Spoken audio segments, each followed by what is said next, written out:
Graça e paz, amados.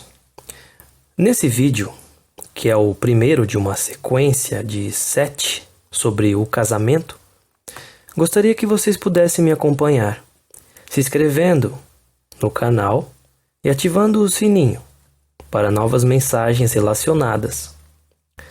Acredite, se você é um necessitado de ouvir alguma palavra de consolo, muito será revelado aqui, que poderá lhe trazer fé, esperança e amor no Evangelho de nosso Senhor Jesus Cristo.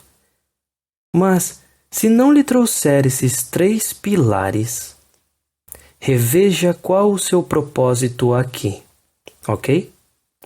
Que Deus te abençoe com o discernimento da divina misericórdia do nosso Pai, nosso Deus eterno, Deus de Abraão, Isaque e Jacó, Deus dos vivos, Pai de nosso Senhor e Salvador Jesus Cristo. Vamos orar? Senhor Deus e Pai, é no nome acima de todos os nomes, nome que o Senhor exaltou ao patamar mais elevado, o nome do seu Filho, Jesus, o Cristo, que apresento essa mensagem e todos os ouvintes dela. Peço-te que venha ajudar esse ouvinte a alcançar toda a graça do Senhor contida nessa mensagem e que o significado da sua misericórdia se estenda sobre ele, não somente em conhecimento adquirido, mas sim como obra de fé para a cura do coração e para os demais ao redor desse ouvinte. Pai, que essa mensagem seja uma semente do seu reino para um coração fértil. Amém. Vamos lá. O título do vídeo é O Casamento é Indissolúvel ou Vitalício. E você entendeu errado. Bem, primeiramente vamos abrir o dicionário. O significado da palavra indissolúvel, que não se pode dissolver, que não pode ser desunido, desatado, inquebrável. O significado da palavra vitalício, desenvolvido para durar a vida inteira. Vitalício, que pode ou deve durar para toda a vida. Então temos indissolúvel, que não se pode dissolver, que não pode ser desunido, desatado, inquebrável. E o significado da palavra vitalício, que é desenvolvido para durar a vida inteira, que pode ou deve durar para toda a vida. Pois bem, vamos tratar desse primeiro assunto de nosso canal em 2 óticas. A ótica religiosa versus a ótica da reta justiça de Deus. 2 formas de julgar as coisas, 2 formas de observarmos as coisas. Na ótica religiosa, que é de costume, que nós vemos, e tem a ótica da reta justiça de Deus. Vocês vão começar a compreender. Vamos adiante. A ótica religiosa, ela vai dizer para todos os casais, sem exceção nenhuma, que, número 1, casamento não pode ser desfeito em hipótese alguma, visto que o que Deus uniu, homem nenhum pode separar. Número 2, Deus odeia o divórcio. Número 3, ao ler os versículos ditos por Jesus, ali em Mateus 19, quem se divorciar e casar com outro cometerá adultério. E quem se casar com o divorciado também comete adultério. Número 4. É indissolúvel, que não se pode dissolver, que não pode ser desunido, desatado, inquebrável. E o número 5. É vitalício, desenvolvido para durar a vida inteira, que pode ou deve durar para toda a vida. Ok. Essas são 5 observações de uma ótica religiosa. Agora, analise a ótica da reta justiça de Deus comigo.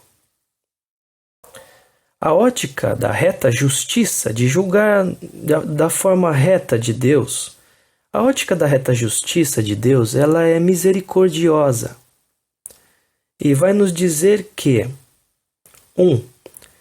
Casais, segundo o coração de Deus, pois foi Ele quem uniu, não devem ser desfeitos.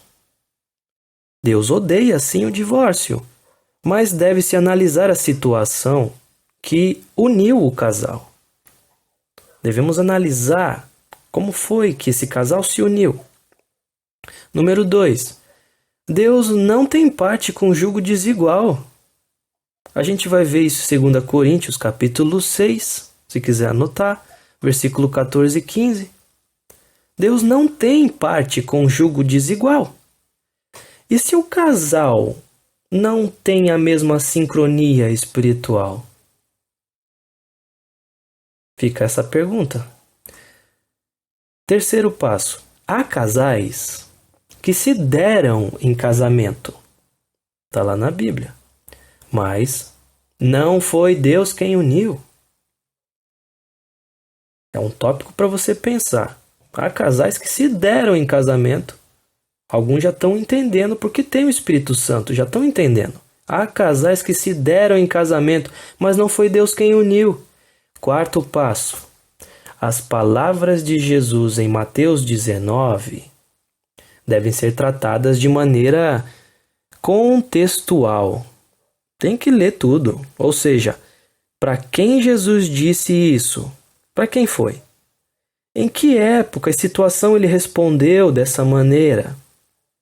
Qual era a sua intenção em tratar desse assunto com aqueles que o interrogaram? Em Mateus 19, Jesus estava julgando ou absolvendo alguém naquele momento ali, em Mateus 19?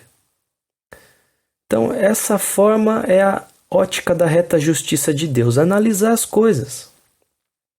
A ótica religiosa, vamos voltar um pouquinho, a ótica religiosa, a forma de ver de um religioso, traz a análise bíblica, sim, eles observam a escritura, mas como uma resolução para todos os casos. Não todos os casos, né? Mas isso de modo frio. Não estou contrariando a forma de observar a escritura, não, mas de um modo frio, ou seja, semelhante às leis dadas a Moisés, para analisar. Então, julgar as coisas somente de ler a Bíblia e sem o auxílio esclarecedor do Espírito Santo. Isso vai trazer julgamento e acusação, condenação, insensibilidade. Você julgar as coisas de um modo religioso? Vamos usar um exemplo aqui para você entender melhor. Um irmão chega até mim e me pergunta sobre o que a Bíblia diz da mulher ministrar na igreja. Então, religiosamente, eu vou abrir a Bíblia como se estivesse abrindo o livro das leis, né? E leio 1 Timóteo 2:12. Não permito que a mulher ensine, nem exerça autoridade sobre o homem. Esteja, portanto, em silêncio. Pronto, fecha a Bíblia. Aí está uma doutrina distorcida, sem contexto, ensinada para todos. É aí que mora o perigo.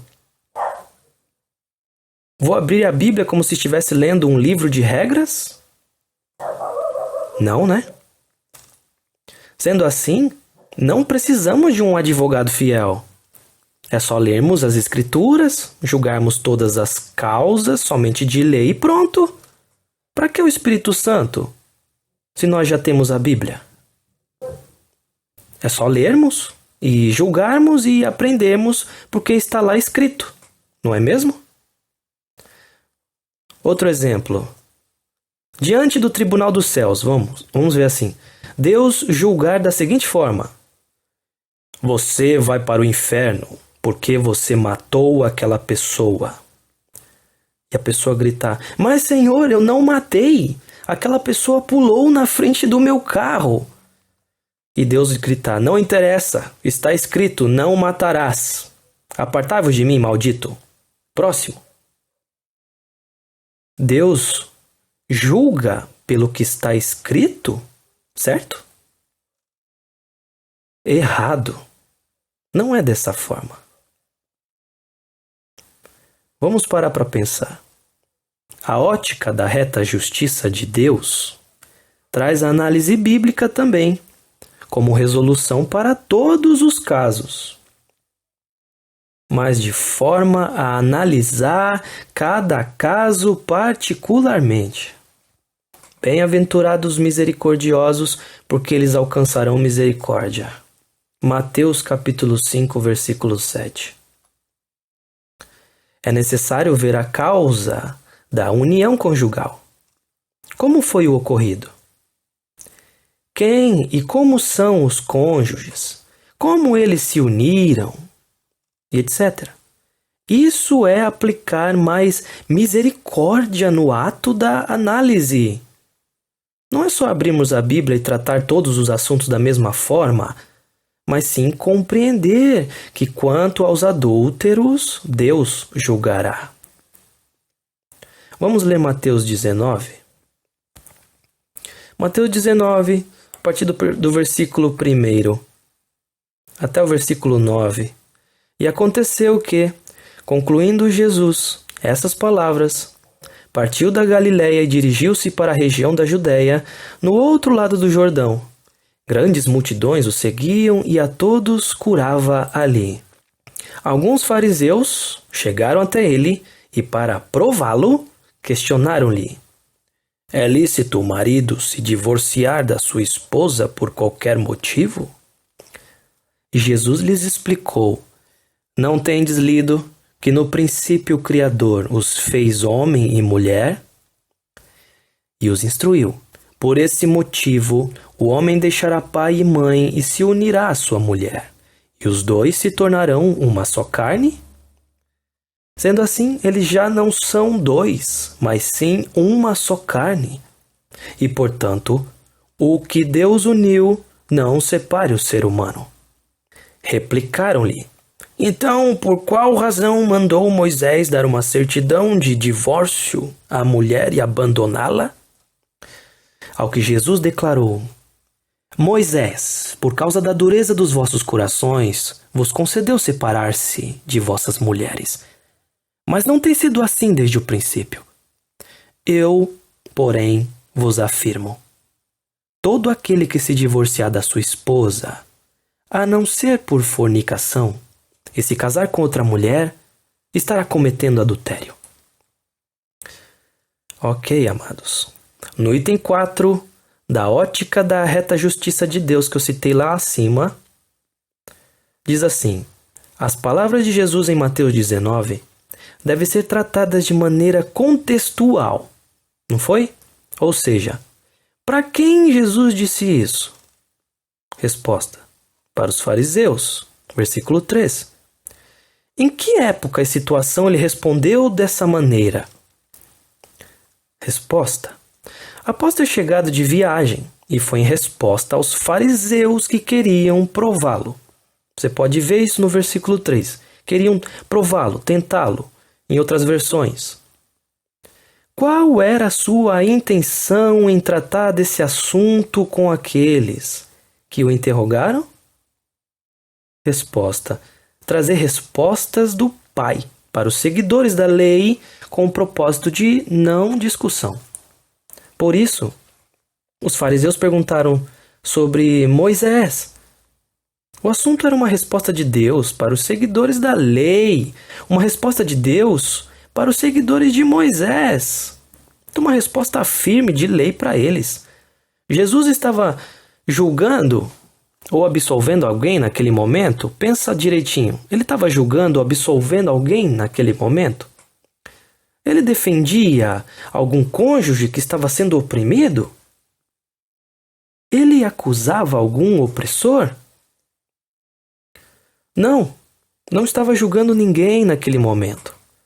Não julgava em favor de nenhum oprimido.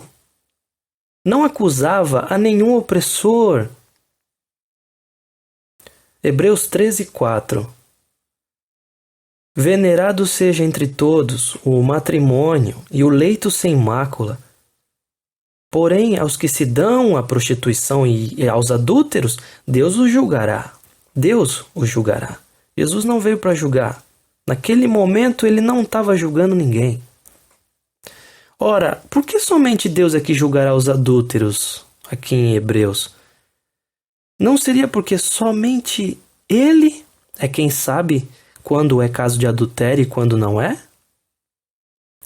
Mas, infelizmente, nós temos entre a igreja retalhada de Cristo uma multidão de irmãos com pedras empunhadas em suas mãos e acusando todos os casos como adultério. Quantos comentários chegam até mim com o mesmo assunto, mas na ótica religiosa, na forma religiosa de ver, me apedrejando ou antes mesmo me acusando de estar conduzindo as pessoas ao engano?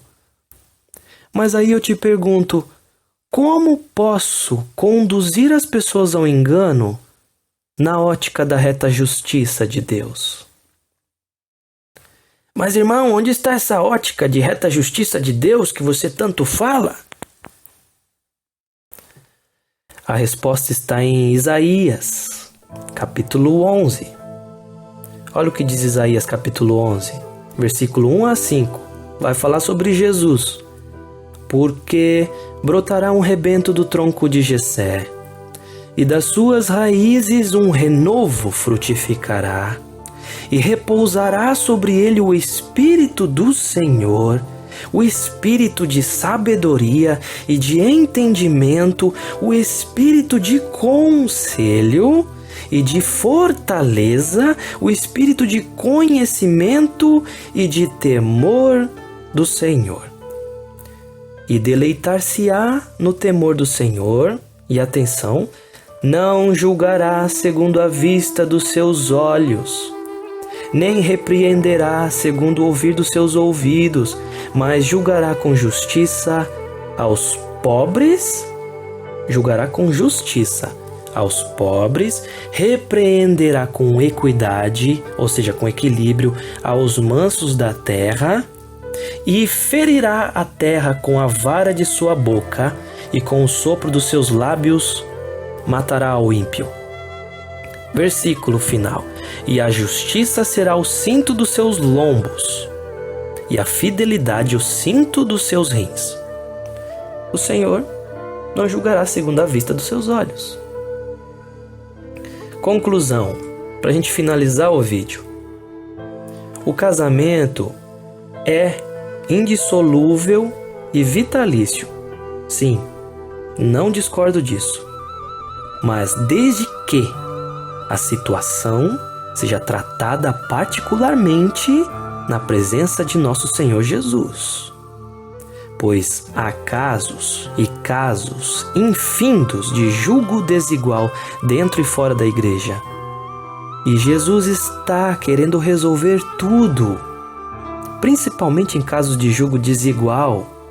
Mas se nos apegarmos a regras e lermos a Bíblia como livro das leis, livro de regras, e não deixarmos ele tratar, então muitos casais desiguais continuarão unidos pela força de um coração enganoso. E depois orar o seja feita a vossa vontade, mas não confiar plenamente em Cristo, lhe trará sérias consequências nessa área que, segundo a palavra, Deus nos chamou para vivermos em paz. Que Deus os abençoe com discernimento.